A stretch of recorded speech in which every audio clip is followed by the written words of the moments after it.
Assalamualaikum warahmatullahi wabarakatuh. Selamat siang Mitra Mandit, warga Banua, Kabupaten Hulu Sungai Selatan dan seluruh penggemar setia Radio Gema Mandit 93,9 Mandit FM. Alhamdulillah hari ini kembali lagi di podcast spesial kita ngobrol bersama Wakil Rakyat. Spesial bersama Wakil Ketua 2 Haji Muhammad Kusasi SE SAP MM. Halo Bapak, Assalamualaikum. Waalaikumsalam warahmatullahi wabarakatuh. Senang sekali hari ini Pak ya bisa berjumpa, hadir langsung dari rumah Bapak ya. Iya. Terima kasih loh kami sudah disambut dengan baik Bapak. Dan hari ini bagi warga khususnya Hulu Sungai Selatan yang ingin menyampaikan aspirasinya langsung via online dengan kami ya, bisa sertakan komentar ya di live Facebook. Karena kami saat ini live Facebook, live YouTube, bisa juga komen di live YouTube kami di Amandit FM ataupun ke nomor WA dari admin radio kami ya. Silahkan komen. Boleh kan Pak warga menyampaikan aspirasinya secara langsung? Boleh. Iya, dan beliau adalah sosok yang sangat luar biasa ya. Sudah mungkin mengabdi kepada masyarakat kita lebih dari 20 tahun Pak ya. Iya. Hampir ya, dan ini adalah periode keempat Bapak Pak ya. Alhamdulillah. Nah, jadi karena kita ada hasil perjuangan, diberi kepercayaan oleh pimpinan juga untuk menjabat wakil ketua DPRD, wakil ketua 1. Nah inilah barangkali profil kami sampai kepada menjadi anggota DPRD wakil ketua DPRD itu. Yeah. Wah hebat sekali ya, terasa seperti sebuah profil pahlawan gitu Pak ya. Keren banget loh. Bapak dari muda sudah aktif Pak ya, sudah berkontribusi gitu untuk masyarakat, membangun masyarakat dari guru ya, berkiprah di bidang pendidikan, kemudian ke Bapak sebagai petani juga ingin membangun di bidang pertanian gitu Pak ya, hingga jadi Karang Taruna Pemuda kan saat itu Bapak ya. Wow, sampai memenangkan beberapa perlombaan Karang Taruna dari kabupaten, provinsi hingga nasional Pak ya. Ini tidak disangka Pak ya, akhirnya Bapak mendapatkan kepercayaan loh, tiba-tiba blok gitu. Jadilah ketua Golkar gitu ya, ketua umum Golkar di Hulu Sungai Selatan. Itu kan berkat sepak terjang Bapak juga ya Pak ya, keaktifan Bapak gitu ya. Dulu Pak saat Bapak muda, apa sih motivasi Bapak berbuat begitu banyak gitu hingga sangat berdampak dan akhirnya bisa dipercaya oleh menteri gitu untuk memegang partai Golkar? Kita punya prinsip begini, bahwa kita mendengar nasihat orang tua, yang bermanfaat itu adalah manusia yang bisa bermanfaat bagi orang lain. Kita berupaya untuk kita bisa untuk bermanfaat kepada orang, walaupun kita yakin kita masih belum baik, mungkin masih baik orang daripada kita, tapi kita tetap berusaha untuk bisa memberikan manfaat kepada orang lain, itu saja. Contohnya saya waktu jadi guru itu dapat ada waktu dapat pembagian beras kan, satu jiwa tuh 1 kilogram, 10 kilogram. Kita kada pernah mengambil berasnya itu kita berikan kepada orang-orang yang kita rasa kurang mampu di. Dulu guru dapat tunjangan beras gitu Pak ya. Itu kita kasihkan kepada orang-orang yang kurang mampu. Masya Allah. Para janda-janda misalnya kan. Dari awal Bapak udah ada jiwa ke sana. Kemudian yang menjadikan kita juara nasional Karang Taruna itu, kita dulu itu setiap hari ada hari kesaktian Pancasila itu ada pameran, pameran pembangunan kan. Nah itu stand pameran itu kami minta dari Karang Taruna, kami bawa ke desa. Waktu itu ketua pelaksananya itu masih Departemen Penerangan kan, belum bubar kan. Nah itu ada 110 stand, kami masih ingat di Kabupaten Hulu Sungai Selatan. Kami minta itu semampu kami ada dapat 50 stand. Itu kami bawa ke desa karena sisa-sisa stand itu ada masih bagus-bagus seperti kayunya, repliknya itu kami rehabkan kepada rumah-rumah masyarakat. Nah, belum ada rehab rumah seperti ini. Itu kami lebih dulu. Nah, itu penilaian dari Jakarta. Nah, waktu itu menilai. Akhirnya Karang Taruna kita terpilih nomor 1 dan kita alhamdulillah bisa berjabat tangan dengan Pak Ibu Intan Suini waktu itu Menteri Sosialnya kan. Karena inovasi Bapak, kepedulian Bapak gitu ya, memanfaatkan sisa-sisa gitu ya, bisa kita katakan masih bagus. Kenapa tidak untuk kampung kita, untuk desa kita gitu ya. Wow, ini pemikiran yang harus diwarisi oleh kita generasi muda ya. Itu sewaktu Bapak udah menjabat anggota DPRD belum padahal ya? Belum. Tapi Bapak berani meminta Pak ya? Masih umur 25-an itu. Bapak mendatangi tiap expo gitu? Iya. 110 stand. 110 stand itu kita mampu mau dikasih semuaan kita boleh. Karena kepentingan waktu itu zaman Pak Bupati Saidul Huda itu dia jempol. Karena kita juga Karang Taruna kadang-kadang kerja bakti ke kota untuk menyapu-nyapu kebersihan di Karang Taruna gitu. Oke, belum ada tenaga yang belum. Nah, itu. Jadi wow, ini pemuda yang sangat hebat ya Pak ya. Wah, hebat banget. Ini calon menantu idaman dulu Pak kalau kita flashback. Wah, hebat banget. Alhamdulillah. Dan sekarang akhirnya berkat hal itu Bapak diberi kepercayaan oleh warga, oleh berbagai stakeholder gitu ya. Jadi Partai Golkar akhirnya mendapatkan kepercayaan warga, mendapatkan suara rakyat Pak ya, menjabat jadi wakil langsung Pak ya, wakil ketua DPRD Kabupaten Hulu Sungai Selatan di tahun 2009. Wakil ketua 1 Pak ya. Iya, itu gimana nih? Apa yang Bapak lakukan ketika pertama kali jadi wakil ketua 1? Iya. Sebenarnya pekerjaan itu tidak ada yang mudah dan tidak ada yang sulit, tapi harus kita maju dulu. Tapi walaupun demikian kita menghadap lagi kepada orang yang memberi tugas. Waktu itu Pak Haji Ahmad Said masih hidup dan Pak Haji Suliman Habib masih hidup. Kita minta izin ke sana, kita tetap diberi kepercayaan dengan catatan kita mau, tapi mohon dibimbing dan diarahkan, gitu aja. Nah, beliau membimbing dan marahan. Inilah pegangan kita kan, dan kita juga perlu ini prinsip kita harus minta bantuan masyarakat karena sebagai anggota dewan ini bagi kami itu tidak merupakan suatu hal yang istimewa atau kebanggaan karena anggota dewan itu wakil rakyat. Jadi atasan kami rakyat, kami harus patuh dan tunduk kepada rakyat karena rakyat atasan kami cuma wakilnya. Nah, jadi apa yang diperintahkan oleh rakyat kami itulah yang kami lakukan. Tentu sesuai dengan mekanisme dan aturan yang bisa dilakukan gitu kan. Betul. Sesuai amanah undang-undang gitu Bapak ya. Wah, ini mental pemimpin seperti ini yang harus jadi dimiliki ya oleh seluruh pemimpin gitu ya. Jadi nggak bakal ada yang namanya korupsi gitu ya, berhati tinggi gitu Pak ya di hadapan rakyat gitu ya. Justru mendekat kepada rakyat ya untuk menyerap aspirasi mereka ya. Iya. Kami dengar-dengar salah satu inovasi Bapak itu berhasil meraih penghargaan gitu, rumah aspirasi gitu Pak ya. Boleh diceritakan seperti apa itu rumah aspirasi? Benar. Jadi kita dari 4 periode ini kita tetap bertahan di Dapil HSS 2, yaitu Kecamatan Padang Batung, Kecamatan Loksadu, Kecamatan Angkinang dan Kecamatan Telaga Langsat. Nah, dari 4 kecamatan ini kita kalau berputar, kami turun setiap tahun tadi 73 kali ke masyarakat. Tahun belakang 74 kali kami ke rumah-rumah masyarakat sampai. Nah, jadi kami untuk mempermudah ini kami mempersingkat aspirasi ini agar bisa masyarakat itu kalau ke kantor mereka kasihan segan, mungkin terlalu rebet. Nah, padahal sebenarnya DPR, kantor DPR itu adalah kantornya rakyat. Kami hanya numpang wakil dia kan di sana, kami disuruh menduduki saja. Nah, tetapi kita ada inisiatif lain. Contohnya di 4 kecamatan itu kami bagi 2. 2 kecamatan kami dirikan pondok aspirasi. Pondok aspirasi. Nah, di sana kami bikin tempat berteduh. Ya, alhamdulillah karena di tepi jalan kami ada listriknya juga, ada airnya. Nah, jadi kami kadang-kadang reses, jaring asmara, hereng kami lakukan di sana. Nah, sehingga kami masyarakat datang bebas.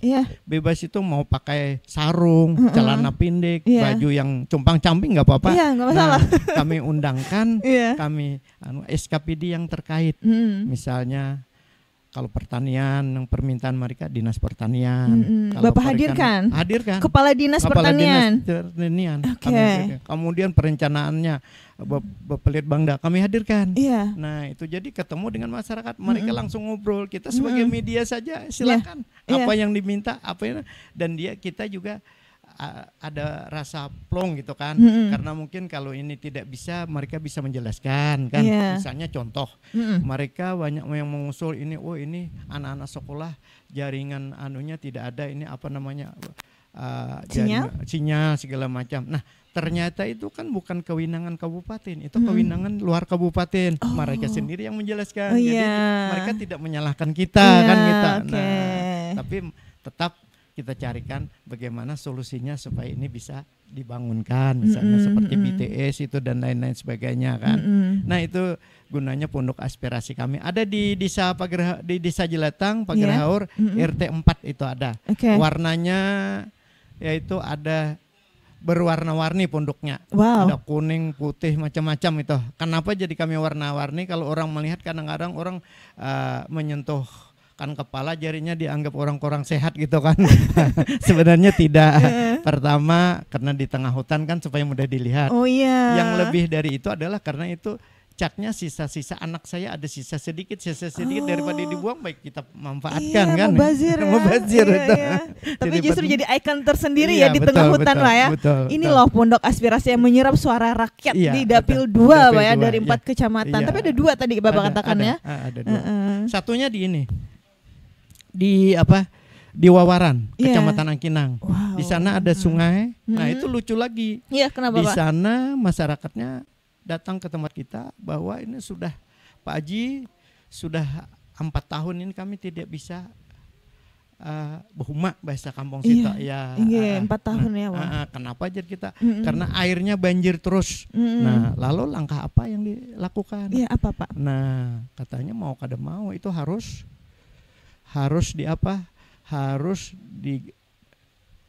digalilah pendalaman sungai. Nah, akhirnya aja kita usulkan, kita ada sedikit kewenangan di DPR kan, kita usulkan kita koordinasikan dengan pihak teknis terkait. Akhirnya disetujui bahwa itu dikerok selama 1 kilometer. Ternyata di tengah perjalanan, kenapa? Masyarakatnya datang lagi ke tempat kita. Nggak bisa dikeruk Pak Haji, kenapa? Tanahnya nggak diizinkan orang. Kenapa tidak diinventarisir lebih dulu? Ini kasihan pemborong, ini kan udah 600-an juta untuk biaya. Akhirnya coba catat, jadi kita bilang kan, siapa sih? Ternyata ada 3-4 orang yang tidak setuju. Itu gimana Pak? Akhirnya kita inventarisir, kita ditukari, kita belikan sendiri. Kita yang memberikan. Bapak yang beli ya? Agar izin itu lanjut programnya ya. Dan sekarang Dinas Perikanan nih, mendengar Dinas Perikanan kalau mau memperlancar air mereka membersih sungai kita itu. Nah itu 1 kilo. Cuma bagi kita win solution Bu. Win solution kenapa? Ujar masyarakat situ ini sungai Pak Haji. Kenapa? Karena tanah-tanah kita. Benar. Nah, akhirnya kita setiap tahun mengambil ikan di sana. Dapat ikan banyak itu.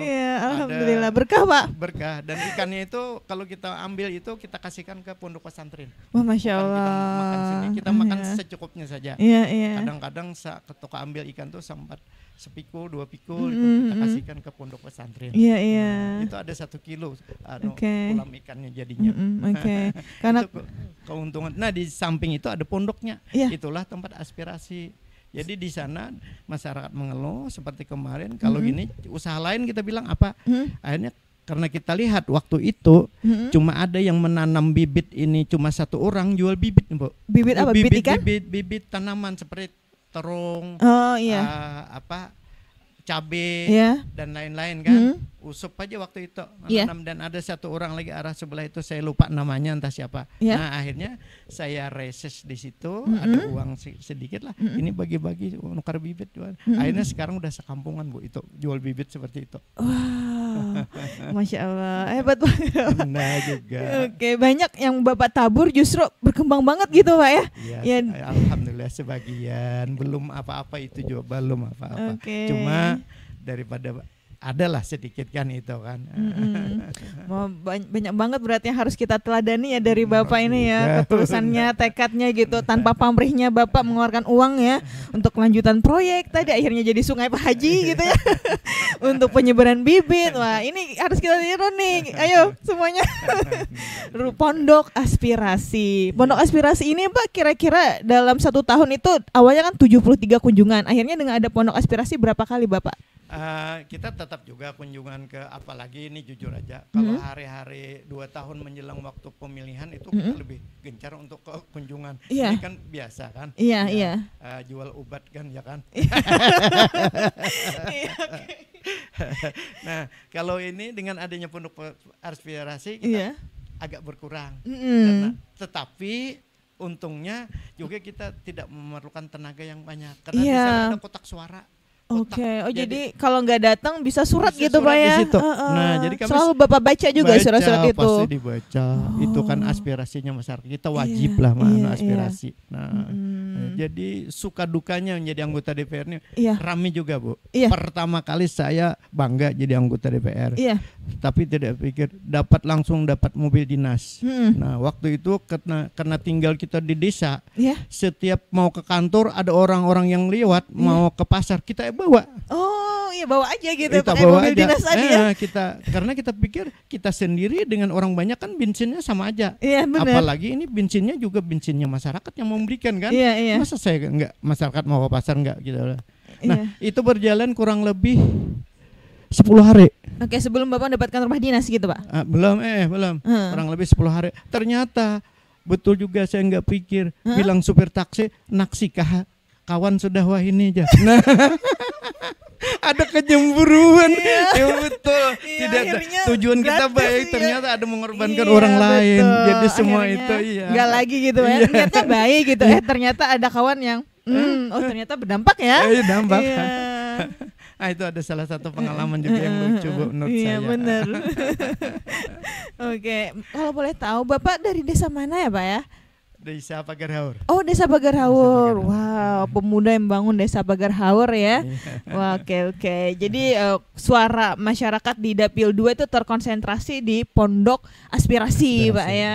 Dan Pondok Aspirasi ini ada 2 per 2 kecamatan. Iya, ada kotak suratnya juga, dan ketika masyarakat memang mengeluhkan suatu hal, Bapak bahkan bisa menarik kepala SKPD untuk berhadir di sana, Pak ya. Untuk masyarakat menyampaikan ini keluhannya secara langsung gitu, Pak ya. Oke, ada pengalaman yang lucu juga Pak dari masyarakat menyampaikan ke mereka gitu kepada kepala SKPD gitu masalah mereka? Iya, ada juga pengalaman yang namanya masyarakat kan, istilahnya mungkin punya pendapat kan beda-beda. Kadang-kadang mereka beranggapan semua itu bisa, apalagi kayak bupati atau wakil bupati atau pejabatnya kalau bisa ini mau langsung doh, padahal di dalam mekanisme ada mekanismenya kan, apalagi menyangkut masalah keuangan itu konsekuensinya berat sekali kan. Nah ini barangkali kadang-kadang disitulah terjadi pengalaman kita yang harus banyak memberikan pemahaman kepada masyarakat.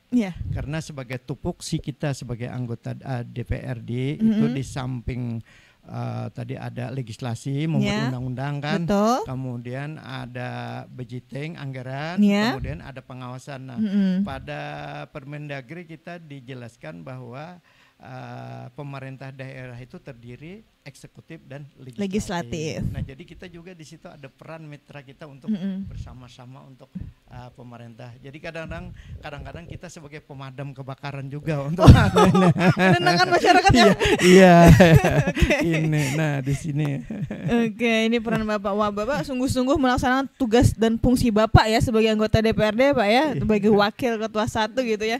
Bukan hanya menyalurkan aspirasi gitu, membantu dalam hal mungkin penganggaran agar lebih berpihak kebijakan pada masyarakat, tapi juga jadi pemadam kebakaran tadi Pak ya. Tenang.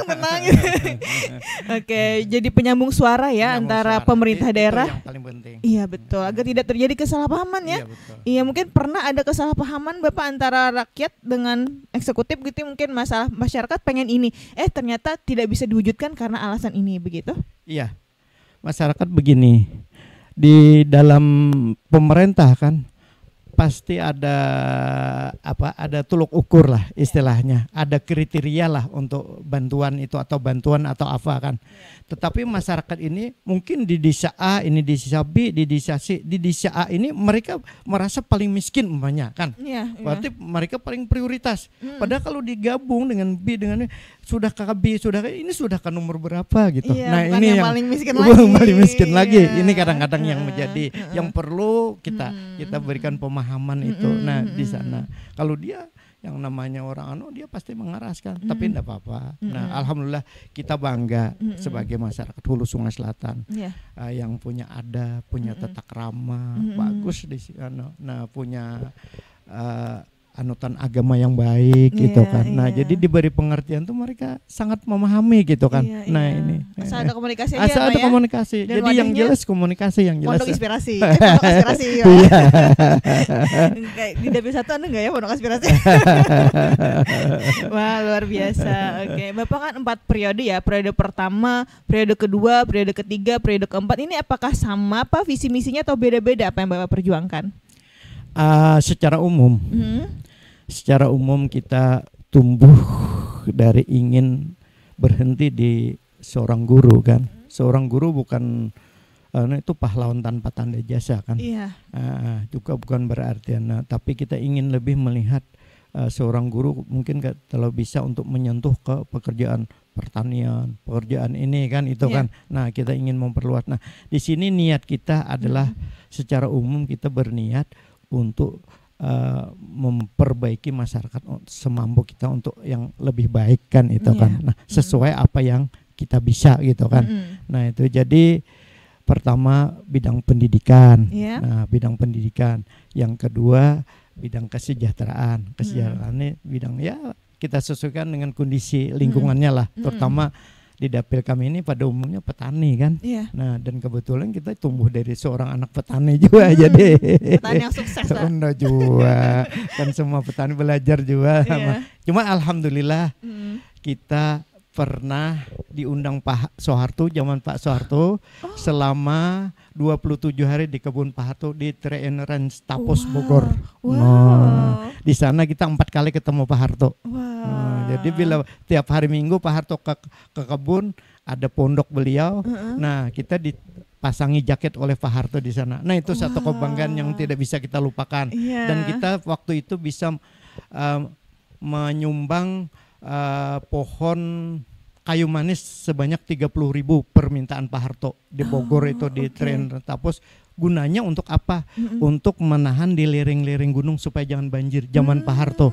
Nah, itu ada satu kebanggaan kita sebagai seorang petani gitu. Wow, ini memori yang sangat indah dan berharga, Pak ya. Betul. Dan kita 3 kali 17 Agustus diundang Pak Harto berturut-turut di istana, alhamdulillah sempat waktu muda. Nah, inilah kita ingin apa yang sedikit ada pengalaman. Oke, yang kedua kesejahteraan Pak ya. Mungkin kita bahas sedikit Pak tentang pendidikan. Dan di asal desa Bapak di Desa Pagar Haur, kami mendengar Bapak telah membangun sebuah majelis yang begitu besar gitu ya. Terletak di 10 hektar tanah Bapak ya. Majelis Raudatul Firdaus Pak ya. Ya, boleh dijelaskan seperti apa dan kenapa Bapak membangun majelis itu? Silahkan Pak. Alhamdulillah wa syukurillah. Kami membangun majelis itu atas dasar koordinasi petunjuk dengan Abah Guru Syekh Raji. Nah, karena kami melihat, kami merasa memandang perlu bahwa di desa itu perlu diadakan tempat pembelajaran menambah agama kan, di bidang agama. Jadi menurut kami merasa perlu didirikan. Nah, setelah mendapat izin dari Kiai Haji Ahmad Syekh Raji untuk didirikan dan Sidin bersedia sebagai pembina dan penasehatnya, lalu kami secara bertahap kami coba membangun. Dan tetap di bawah bimbingan dan binaan beliau. Kami coba mencari tanah. Nah, alhamdulillah kami berterima kasih kepada masyarakat Desa Pagar Haur dan desa sekitarnya, ada yang memberikan tanah seperti Haji Duan, Haji Jumri, Haji Johan dan banyak-banyak lagi yang mungkin tidak bisa kami sebutkan satu persatu. Jadi sebagian juga kami beli gitu. Ada yang separuh dibeli, separuh dihadiahkan. Nah, untuk sementara ini kurang lebih sudah terkumpul tanah itu 10 hektar. Nah, inilah kami ratakan, kami tabangi pohon-pohonnya, kami robohkan, pinjam alat, sewa alat ekskavator, dosir, saktum dan lain sebagainya. Akhirnya terbangunlah sebuah majelis. Nah, majelis ini pun kami kerjasama membangunnya, bangunannya, dibantu juga oleh Abah Guru Haji Ahmad Syekh Raji. Nah, kemudian mengisi secara kita tidak punya ilmu tentang agama, beliau yang punya ilmu. Kemudian secara teknisnya kami serahkan kepada beliau untuk mengisi materinya. Oke, ini kami dengar tiap bulan majelis itu menyedot gitu begitu banyak warga Pak ya. Hampir 10 ribuan ya Pak belajar ke sana Pak ya. Mendapatkan pelayanan Bapak, makan ilmu gitu, bukan cuma ilmu tapi dikasih juga makan Pak. Alhamdulillah sebagian. Sebagian ya. Oke. Iya. Katanya juga tamu-tamu Abah Guru gitu, Habib-habib yang datang mengunjungi Abah Guru itu tidurnya di sana ya Pak ya. Kadang-kadang tidur di sana.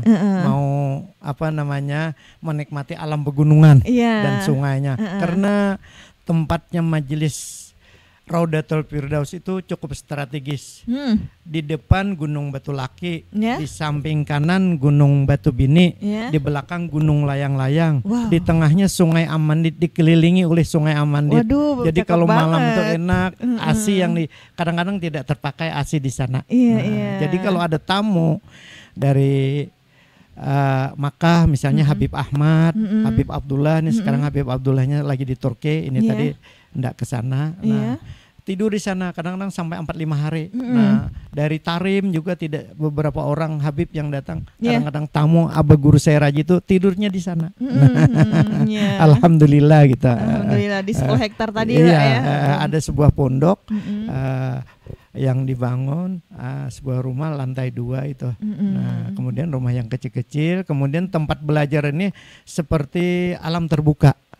Jadi gazebo ada santri ada 5 buah, santriwati 5 buah, mohon maaf, santri ada 6 buah gitu. Jadi ada 11 buah, ada 1 buah rumah tahfiz Quran di sana juga. Nah, jadi dan ada bangunan-bangunan lainnya gitu. Itu semua Bapak fasilitasi, Bapak biayai dari uang Bapak sendiri ya? Sebagian. Bantuan-bantuan lain juga Abah Guru saya Raji. Nah, Abah Guru saya Raji yang beliau itu kami salut dan bangga. Makanya kami rasa gimana lah dengan Abah Guru saya Raji. Di samping membina, membimbing, mendidik, juga membantu dengan dana-dananya. Nah, masa kami yang ini hanya sekedar dana aja nggak bisa kan, terlalu ini kan. Fastabiqul khairat Pak ya, berlomba-lomba dalam kebaikan. Wah, Masya Allah. Bapak kan dulu seorang guru Pak ya, jadi Bapak mungkin juga punya concern pada guru-guru Pak ya, makanya di bidang pendidikan gitu, salah satu visi misi Bapak gitu untuk dimajukan di Kabupaten Hulu Sungai Selatan. Dengar-dengar bahkan gaji Bapak itu Bapak berikan ya untuk guru-guru gitu, atau gimana sih Pak, benar nggak hal ini? Sebenarnya malu didengar masyarakat, tapi kalau ditanyakan nggak dijawab nggak enak juga ya. Jadi tapi mohon maaf nih, dari awal jadi anggota dewan tuh tumbuh dari niat kita kan. 30% gaji kita tuh kita berikan untuk kepentingan agama. Oke, 30% termasuk untuk agama. Membantu guru-guru Al-Qur'an, membantu ini apa yang kebersihan di masjid itu kaum. Dan juga waktu itu kita pernah sempat membayarkan listrik dan bayar PDAM terbanyak listrik kalau di daerah pegunungan tidak ada PDAM itu 4 buah masjid dan langgar gitu. Kita yang bayar listriknya. Nah, setelah itu kita koordinasikan dengan Pak Fikri, Pak Fikri bupatinya diambil alih oleh pemerintah. Alhamdulillah. Inisiatif Bapak ya berarti Pak ya? Ya, kebetulan. Iya, 30% Bapak itu pada periode pertama, periode kedua periode kedua meningkat 50%. Karena kebutuhannya juga banyak kan. Kemudian periode ketiga 100%. Dan periode keempat ini gaji lah. Gaji ya. Kalau tunjangan kami masih makan di tunjangan ada sebagian. Dari gaji itu gaji pokok ya Pak ya? Ya, gaji. Nah, bukan gaji pokok, ada gaji tambahan lainnya juga kan. Kalau gaji Pak ya? Plus kalau gaji pokok tuh sekitar 5-6 juta aja kan. Jadi ada sekitar 30 jutaan setiap bulan yang kita sumbangkan. Nah, termasuk sempat ke ini kan rencana besok kita ngirim ke Mesir nih. Untuk santri yang ada di Mesir kita kirimi. Nah, tahun belakang tadi kita beberapa bulan yang tadi kita ngirim ke Tarim. Di sana ada ISDAP Yaman. Ikatan santri dalam pagar yang mengaji di Yaman. Kita bantu di sana. Sebulan gaji di sana kita mungkin gitu. Nah, untuk kepentingan kenapa jadi kita gitu? Karena kita peduli dengan pendidikan. Aset-aset yang dikirim ke luar negeri itu, ke luar daerah itu kan suatu saat mereka pulang ke sini kan. Kalau enggak kita yang memperhatikan, siapa lagi kalau menurut kita kan? Padahal Pemda sendiri memperhatikan loh Pak, ada beasiswanya. Pasti Bapak tambahin lagi ya. Itu urusan Pemda. Oke. Enak banget ya. Alhamdulillah. Karena peran mereka nanti besar gitu ya untuk kita Pak ya. Kita. Walaupun kita nggak ada lagi, itu yang penting dia akan membangun benua kan. Membangun benua. Ini kebetulan ada dari baru beberapa hari tadi dari Mesir, ini ada proposal masuk. Tunggu aja kita mungkin 2-3 hari. Karena kita setiap kali juga kunjungan ke sana. Tahun tadi kan kita 2 tahun berturut-turut mengunjungi bersama Abah Guru saya Raji itu ke Mesir, ke Tarim. Jadi kami kunjungi semua santri-santri yang ada di sana. Santri HSS ya. Iya, memberikan motivasi. Dan kita masih kalah dengan orang. Orang seperti Kaltim, dia bangunkan pemundukannya di sana malah. Dan ini udah kita sampaikan sama Pak Sekda. Ayo kita pikirkan Pak Sekda. Nah, ini kan gimana tanggapan Pak Sekda? Oke. Gas. Mungkin mudah-mudahan Bupati yang baru kan kita akan ngomongkan lagi kan. Oke. Wah, ini menarik nih. Mungkin kita ke Bupati yang baru deh Pak ya. Boleh Pak ya? Boleh. Iya, Bupati yang terpilih yang baru ya, yang insya Allah akan dilantik di bulan Februari kan punya visi misi menata kota sama membangun desa. Ini bagaimana pandangan Bapak? Ya. Insya Allah kalau tidak ada halangan Bupati yang baru ini tanggal 6 kan dilantik serentak karena pemilihannya serentak. Jadi bukan gubernur, presiden kan ingin melantiknya juga serentak. Nah, dan direncanakan tanggal 10 akan melaksanakan serah terima jabatan, dilanjutkan dengan pidato pertama Bupati di hadapan wakil rakyat nanti tanggal 10 ya, hari Senin. Nah, dengan visi misi beliau menata kota membangun desa. Ya, mau tidak mau artinya kota itu kalau nang ditata aja belum tentu baik kan. Nah, ya mau tidak mau harus ditata sedemikian rupa kan. Nah, desa mau tidak mau harus dibangun. Nah, inilah barangkali sinerginya antara DPRD dengan pemerintah. Ini harus sinergi betul-betul untuk memperhatikan kapasitas dan kondisi desa yang bagaimana, yang harus pembangunannya yang istilahnya antara masyarakat dan pembangunan itu harus jalan lah istilahnya, hanya seirama. Begitu juga apalagi di desa, di kota maksudnya kan. Kita kan di kota ini cukup heterogen, cukup apa jurang tuh cukup inilah. Beraneka ragam, beraneka ragam, ya betul. Nah, jadi harus ditata betul-betul. Kami sebagai DPR kita membackup daripada visi misi yang bagus itu. Nah, tentu dalam action pelaksanaan tidak semudah dan segampang itu kan. Betul. Nah, lalu kita harus lihat sisi keuangannya, sumber keuangannya dari pendapatan dan lain sebagainya kan. Nah, sementara ini kan kita lihat ini ada pengaruh-pengaruh lagi juga ini di keuangan untuk daerah kita kan. Tapi bukan daerah kita, seluruh kabupaten kota kayaknya kan. Nah, ini yang kami tidak bisa untuk berspekulasi harus begini, tapi harus kita lihat situasinya lah dulu kan. Betul. Pokoknya cuma yang jelas sinergi itu dibutuhkan gitu kan. Betul. Oke, apa harapan Bapak nih pada Bupati kita, terutama Pak Bupati ya, karena beliau lah sosok yang akan memimpin gitu, mendirect kapal Hulu Sungai Selatan, kaptennya dibantu sama Pak Wakil. Apa harapan Bapak? Ya, harapan kita pada Bupati konsekuen dengan visi misi, karena visi misi yang dibuat yang sudah disampaikan kepada masyarakat itu adalah mengambil dari perencanaan jangka panjang. Kita punya perencanaan jangka panjang dari tahun 2025 ke tahun 2045 kan. Nah, jadi tidak seperti dulu. Kalau dulu itu per 5 tahun silahkan Bupati membuat visi misi. Sekarang ada satu visi misi. Roadmap besar Pak ya. Di sana, RPJMD ya. Iya, RPJMD jangka panjang kan. Nah, jadi kita kalau ingin maju ada kelihatan tahapan-tahapannya kelihatan, di situ bisa menjadi tolok ukur sampai di mana ini bisa keberhasilan kan, dan bisa menjadi barometer ukuran juga nanti apa yang menjadi kendala dan lain sebagainya. Nah, karena ini satu ada tahapan dan kelanjutan itu. Iya, barangkali berkelanjutan, Pak ya. Berkelanjutan. Jadi kami harapkan adalah komitmennya gitu. Nah, ini komitmen. Iya, oke. Pokoknya siap membackup ya DPRD Kabupaten Hulu Sungai Selatan gitu, Pak ya. Untuk semuanya begitu. Baik, oke Bapak. Ini mungkin terkait fungsi Bapak lagi ya, di bidang legislasi ada nggak Pak kira-kira perda yang Bapak inisiatifkan untuk diajukan gitu ke eksekutif yang baru ini? Ada.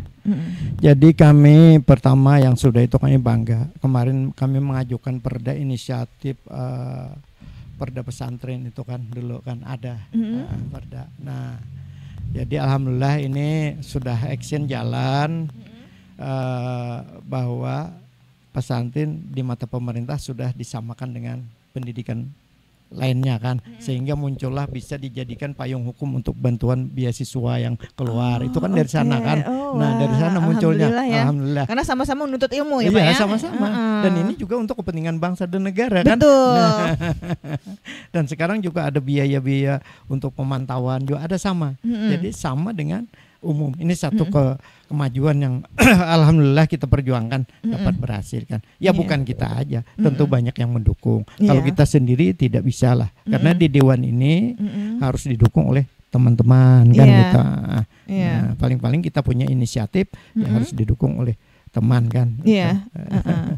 Oke, mungkin kita juga buka pertanyaannya. Bila ada warga yang ingin berikan pertanyaan, silahkan ya komen aja di live YouTube kami. Silahkan apabila ada yang ingin tanyakan Pak Haji Sasi, komen langsung nanti kita tanyakan ke beliau. Oke, ini terkait legislasi tadi tentang pendidikan pesantren Pak ya. Akhirnya sama perlakuannya, anggarannya, pelindung hukumnya ada gitu Pak ya. Lah, walaupun tidak sama tidak, cuma ada sebenarnya. Iya. Oke, sama-sama ini pembangunan bangsa dan negara gitu Pak ya. Oke. Ada lagi Pak inisiatifnya lagi untuk Perda? Ada beberapa, cuma kita ya pertama yang baru ini kan prawisata, banyak untuk beda-beda. Cuma kita pada prinsipnya ada beberapa hal yang kita hanya ada yang kadang-kadang harus dibuat dengan perda, ada yang harus hanya sebagai saran dan himbauan. Contoh misalnya saran dan himbauan itu seperti ke ke dinas kesehatan atau rumah sakit. Nah, kemarin dia mengajukan kami adakan rapat kerja itu walaupun tidak melalui perda, kalau ini perlu diperdakan tapi rasanya nggak mungkin. Itu kan dari rumah sakit itu sudah mengadakan ini bahwa bertaraf syariah misalnya kan rumah sakit syariah. Iya, rumah sakit syariah. Syariah. Kemarin kita kritisi sedikit itu. Maksudnya yang dimaksud syariah itu bagaimana kan? Nah, jadi syariah begini-begini. Kami setiap tahun kita lihat ada daftar-daftar dokter sekolah itu kan minta anggarannya kan ke DPR juga persetujuannya kan. Kami lihat kemarin itu bahwa untuk sekolah itu selalu tidak terlihat untuk untuk dokter bedah perempuan. Yang kami inginkan kalau itu syariah berkerudung. Bukan berkerudung. Apa Pak? Kalau perlu melahirkan itu tidak boleh lagi lalakian.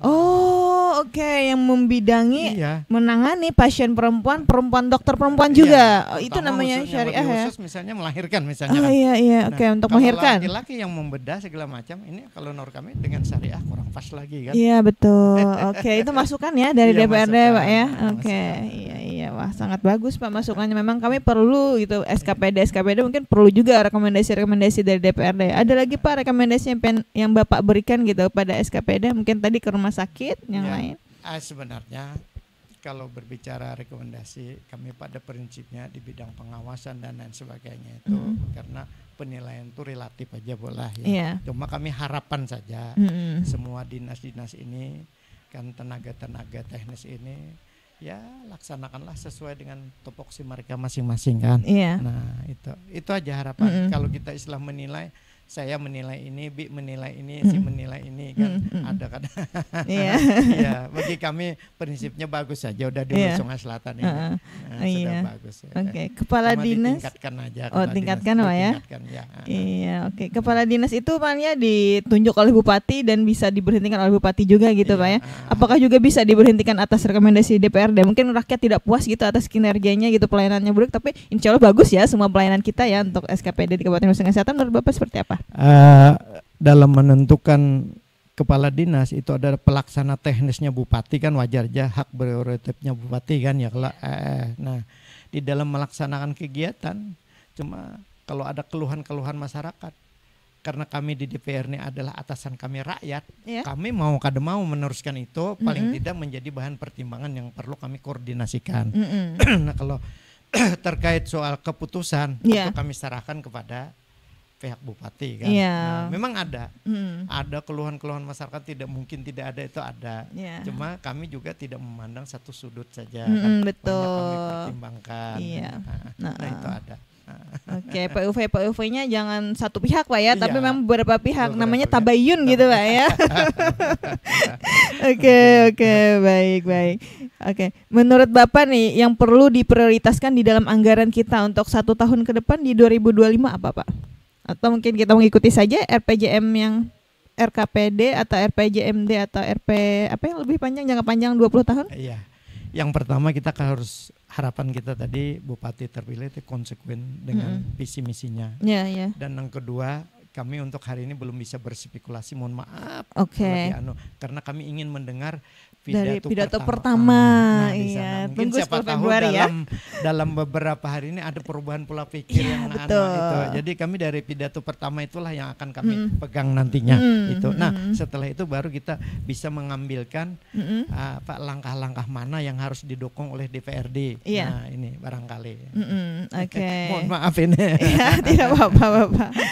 Iya, baik. Bapak, ini kan warga Hulu Sungai Selatan kita sudah mencapai 230 ribuan jiwa gitu Pak ya, penduduknya terus berkembang gitu, kota kabupaten kita juga terus bertransformasi gitu. Apa sih harapan atau visi misi Bapak untuk warga Hulu Sungai Selatan gitu yang lebih spesifik Bapak? Mungkin pembangunan apa yang ingin Bapak harapkan gitu? Apalah dengan jumlah penduduk yang pesat inilah ya kita berharap Pak, istilahnya apa namanya, memang kondisi kita ini sudah terdiri dari ada pegunungan, ada rawa kan, cuma dataran cuma sedikit kan. Nah kami berharap pihak-pihak dinas terkait teknis itu bisa memanfaatkan potensi nada kita nih yang masih banyak lahan-lahan tidur seperti rawa kan. Nah itu susah untuk nah mungkin kita harus menggali ilmu dan teknik agar itu bisa dikembangkan lebih jauh. Nah barangkali itu pegunungan kan agak mudah sedikit kan. Sebodoh-bodoh petani kan bisa aja menanam gitu kan. Nah tapi kalau udah memperlakukan rawa ini agak susah gitu. Iya, baik, oke. Terakhir nih, apa yang ingin Bapak sampaikan kepada mungkin sesama anggota DPRD atau warga Kabupaten Hulu Sungai Selatan? Iya. Pertama, mohon maaf, mohon ampun. Yang ingin kami sampaikan pertama kepada diri kami sendiri. Kami bukanlah orang yang baik. Kami yakin dan percaya orang-orang yang ada di jauh lebih baik daripada kami kan. Tapi kami masih berharap dengan kekurangan, kelemahan, keterbatasan kita, ayo mari kita bersama-sama niat dan action kita untuk memperbaiki benua. Kalau kada kita siapa lagi? Nah ini kita jangan, saya pernah berteman ada nasihat dari Ketua Karang Taruna Pusat, nah Bong Topan, menantu Abu Rijal Bakri, saya kaget dengan kata-kata beliau dan itu ingat. Nah kata-katanya begini, nah, dia itu ada punya teman, temannya itu orang Jepang, Kim namanya. Kim. Nah Kim, dia itu kalau mau beli pasta gigi, dia jalan kaki di Jakarta 2 kilo dari rumahnya. 2 kilo. Padahal di muka rumahnya ada Alfamart, Indomart ada. Jadi ditanya si Bong Topan ini penasaran dengan Kim. Kenapa gitu? Kenapa beli ini? Pasta gigi. Oh, baik kah? Enggak. Bagus, lebih baik dari lebih bagus Pepsodent ketimbang itu. Terus harganya murah kah? Enggak, lebih mahal daripada Pepsodent. Kenapa katanya? Dia penasaran. Kamu harus jalan kaki jauhnya. Nah, karena ini produksi dari Jepang. Kalau tidak saya membeli siapa lagi katanya. Keberpihakan terhadap produk sendiri Pak ya. Kalau tidak saya membeli katanya siapa lagi yang membeli. Nah begitu juga lah kita. Kalau kada kita yang membangun, siapa lagi yang membangun untuk benua kita kan. Itu harapan kita terakhir barangkali. Oke. Iya. Oke, mungkin satu lagi Pak ya pertanyaan terakhir ya. Untuk membangun benua ya terutama kabupaten kita ya yang terus mau berkembang ini Pak, kira-kira ada nggak Pak, bisa nggak ya kabupaten kita tuh menambah yang namanya PAD gitu, pendapatan anggaran daerah? Berbicara ada soal inovasi yang bisa dilakukan itu, tapi tanpa merusak lingkungan gitu. Iya betul. Itu sebenarnya soal pengetahuan ya. PAD itu kejelian aja kita rasa untuk dan juga suatu taktik dan cara. Nah, kalau kita mau disiplin yang kuat, PAD itu akan bertambah. Contoh, bahasa PAD itulah pendapatan asli daerah. Ya, pendapatan asli daerah. Sumber-sumbernya kan dari ini. Nah, kadang-kadang kita pendapatan sebegini, tapi pengeluarnya bisa lebih besar daripada ini. Iya, besar masuk daripada tiangnya. Mana mungkin bisa bertambah kan? Iya. Nah itu aja. Jadi tenaga-tenaga ahli itu harus jeli lah terhadap itu. Kita tidak bisa mengurusi ini harus gini. Tidak, karena itu bukan kewenangan. Cuma berharap aja. Berharap artinya dengan kita bisa memanfaatkan ini sebaik mungkin. Kalau istilah bahasa kasarnya itu orang mendulang, mencari emas kah di pegunungan tuh. Ini jelas sudah emasnya itu dapatnya 20 gram. Tapi kita harus menekan biaya untuk mendapatkan emas 20 gram nih minimal 10 gram. Tapi kalau biayanya 50 gram kan percuma itu kan. Nah tidak akan mungkin menambah PAD itu. Saya bahasa diplomasi aja. Kalau bahasa ini saya takut nanti. Baik. Kalau lebih besar dampaknya dan lain-lain usah Pak ya. Oke, baik. Terima kasih banyak Pak Wakil. Ada kata terakhir untuk warga Kabupaten Hulu Sungai Selatan? Untuk warga dan keluarga masyarakat Hulu Sungai Selatan, mohon maaf, mohon ampun. Ulun Haji Muhammad Kusasi, kalau di bahasa di kampung itu Haji Sasi atau Sasi, karena itu dari orang tua itu mengarani Sasi, kita merasa bersyukur. Itu kami buat sebuah singkatan. Isnya tuh syukur. A-nya tuh akur. Nah, akur. Syukur, akur, S-nya dong lolah. Sabar ya. Ikhlas. Nah itu. Jadi kalau syukur, akur, sabar, ikhlas. Haji Sasi. Ini. Jadi kami mohon maaf, mohon ampun dan mohon ridha juga. Kami sebagai anggota dewan, mungkin tugas kewajiban yang kami laksanakan belum mencapai maksimal apa yang kami harapkan, walaupun kami berbuat jauh daripada harapan yang kami harapkan lagi. Kami pun sadar itu, tapi namun perlu kami sampaikan juga, kami adalah manusia biasa dan di DPR juga kami juga tidak bisa untuk harus berbicara A. Nah, jadi ada keterbatasan, kekurangan dan kelemahan kami. Kalau seandainya kami bisa, mungkin semua sudah jadi semua barangkali itu. Dan semua orang kurang lebih seperti kita kira-kira. Jadi itu kami sekali lagi minta maaf, minta ampun, minta ridha, minta halal. Barangkali itu aja. Assalamualaikum warahmatullahi wabarakatuh. Waalaikumsalam warahmatullahi wabarakatuh. Terima kasih banyak Bapak Sasi, Wakil Ketua 2 DPRD Kabupaten Hulu Sungai Selatan. Dan inilah pembicaraan kita, podcast ngobrol bersama Wakil Rakyat ya, Bapak Haji Muhammad Kusasi SESAPMM. Terus bersama kami ya di 93,9 FM, live Facebook kami, live YouTube kami, di program baru kami yakni Ngobrol Bersama Wakil Rakyat. Kami pamit undur diri. Salah khilaf mohon maaf. Wassalamualaikum warahmatullahi wabarakatuh. Waalaikumsalam warahmatullahi wabarakatuh.